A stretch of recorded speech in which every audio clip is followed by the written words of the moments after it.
শ্ৰেষ্ঠ সাংসদ আৰু অসমৰ সন্তান বীৰত্বপূৰ্ণ ভূমিকা গ্ৰহণ কৰা সাংসদ গৌৰৱ গগৈ আমি সকলোৱে এইবাৰ হাতৰ চিনত ভোট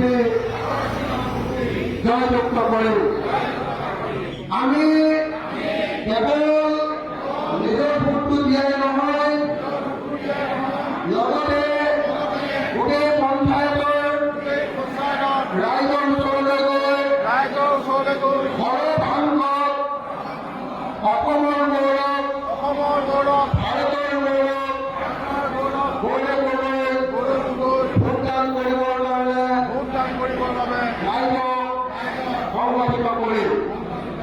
ধন্যবাদ। জয় অসম। গৌৰৱ গগৈ জিন্দাবাদ। আমি ভোট দিম কাক? আমি ভোট দিম কাক? আমি ভোট দিম দিয়েছিল। আমি ভোট দিম দিয়েছিল। আমি ভোট দিম কাক? আমি ভোট দিম কাক? আমি ভোট দিম।